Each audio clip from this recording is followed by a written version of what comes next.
Good afternoon. It's November 17th, and this is Janet McElligott in Los Angeles. My question today is, who deserves the credit?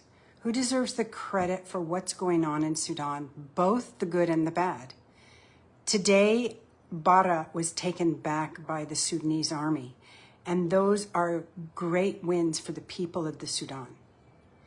And that credit goes to the Sudanese army, and it goes to the citizens of Sudan.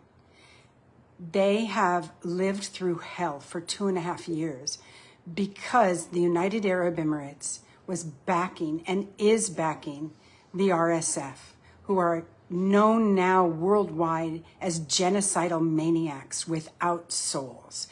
What they've done in El Fasher, what they've done in Bara, in Tahuila, and Khartoum is unimaginable and unthinkable until we saw it with our own eyes. There's a general in Sudan who wrote a piece that many people have forwarded to me, thanking me for bringing this to light. He's someone that I met 25 years ago, and he called me a woman of God or a saint. Believe me, I'm no saint. I know who I am. If I were to believe my good press and my bad press, I'm either the devil or I'm a saint. And I'm just like you, I'm somewhere in between. The difference between me and people who said nothing is an understanding of fear.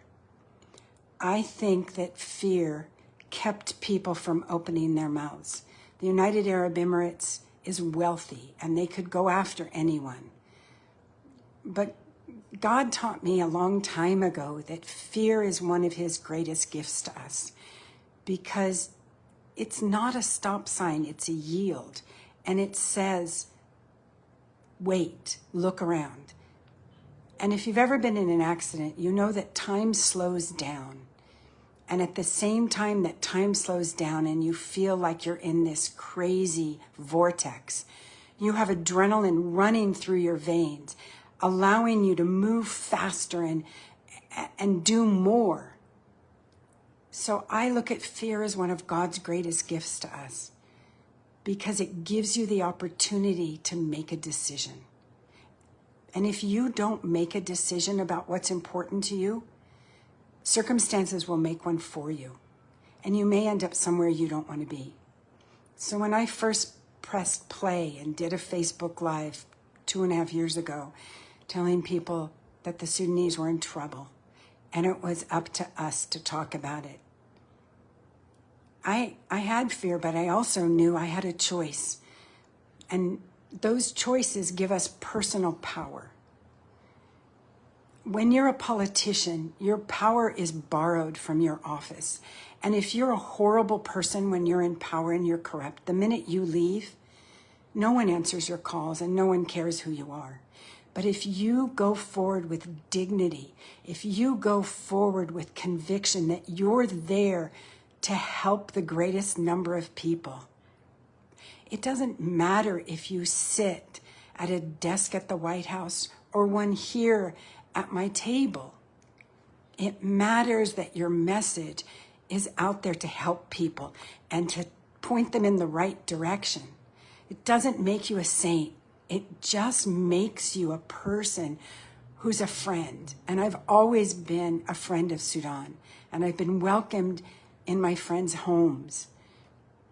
And any friend who sees their friends as refugees, no one wants to be a refugee. Who wants to leave their home with what they can take in their hands and go into another country?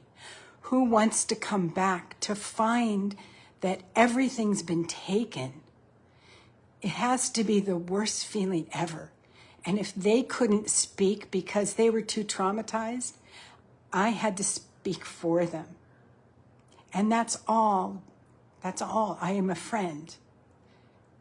I'm not a devil. I'm not a saint. I'm just somebody who cares.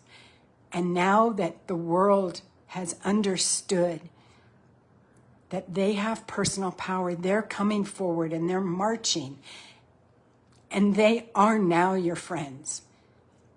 So guard your homes, guard your own power. and speak up, or no one will be there when you need them. Thank you.